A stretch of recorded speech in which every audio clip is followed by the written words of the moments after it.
Konnichiwa!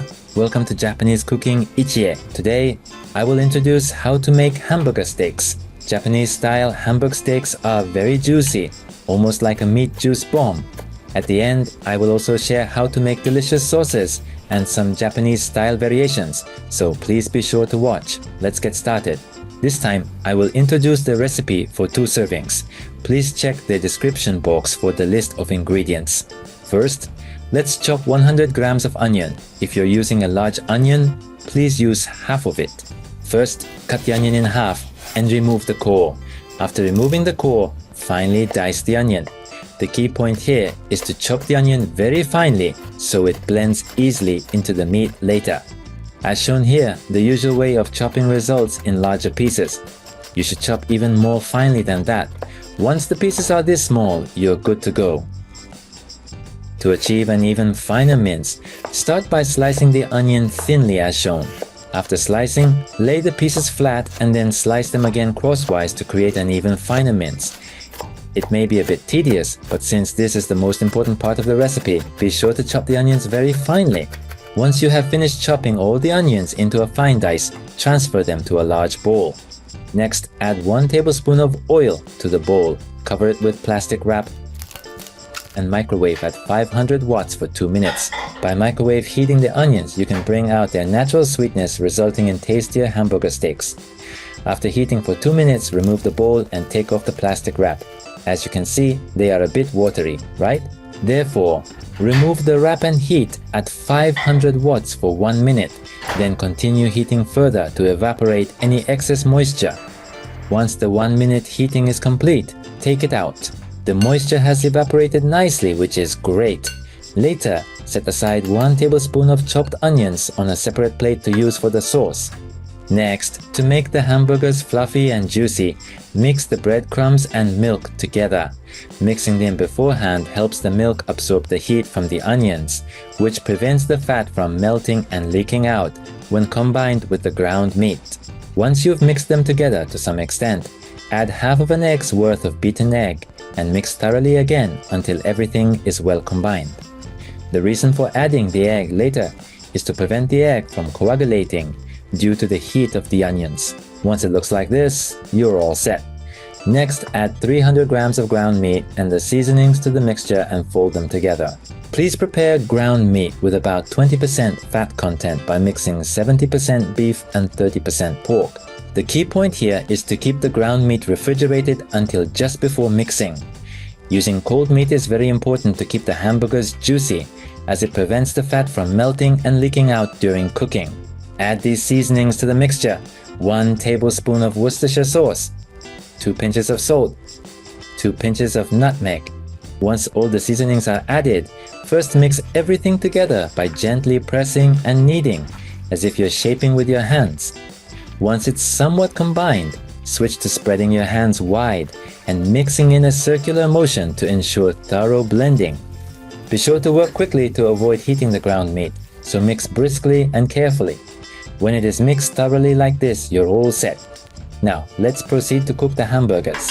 Once you place a large frying pan on the stove, prepare some oil to coat your hands. Applying oil to your hands prevents the meat from sticking and makes it easier to shape the patties. Since this recipe makes 2 hamburgers, roughly take half of the prepared ground meat from the bowl and roll it into a ball. Once the shape is roughly round, gently tap the hamburger with both hands alternately to press out any air inside. Excess air can cause the meat to puff up, leading to deformation or cracking during cooking, so tap about 20 to 30 times.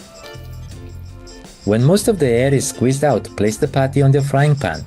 Adjust the thickness to about 2 centimeters, and then it's ready to cook. Once both patties are shaped, proceed to cook them. Start by turning on the heat to medium-high and sear the outside. Since you brush oil on the surface when shaping the ground meat, there is no need to add oil to the frying pan.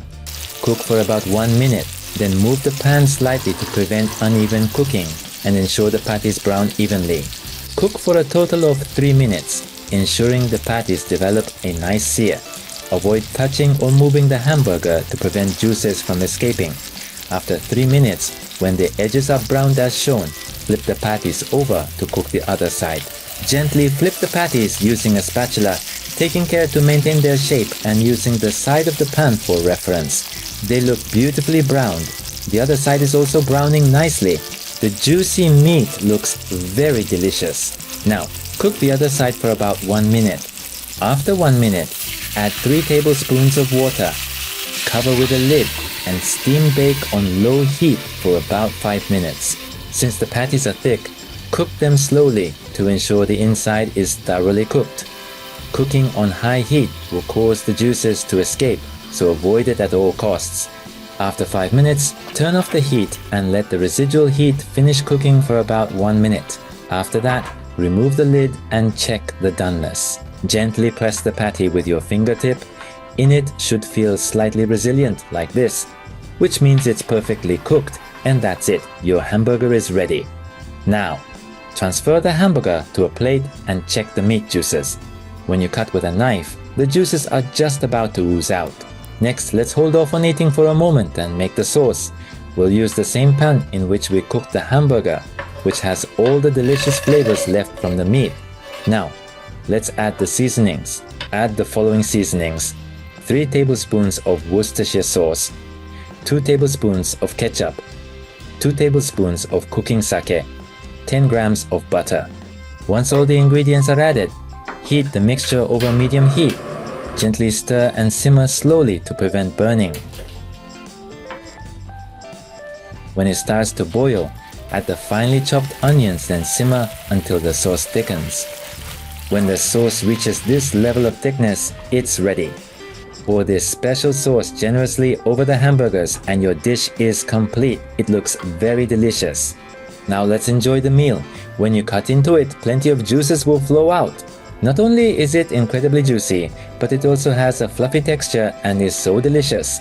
The savory flavor of the meat pairs perfectly with the sauce, making it so tempting that you could eat multiple servings. Finally, I will introduce a Japanese-style variation. Prepare ponzu, grated daikon radish, and shiso leaves. Cut the hamburger into bite-sized pieces. Place grated daikon on top of shiso leaves, drizzle with ponzu, and it's ready. Unlike the previous sauce, this is very light and refreshing. Delicious in its own way. Feel free to try your favorite way of eating. I hope you are enjoying today's video. If you enjoyed the recipe, please let me know. If you like this video, please subscribe to the channel and give it a thumbs up. We also have social media like Instagram, so please check them out in the description. Thank you for watching and see you in the next video. ありがとう。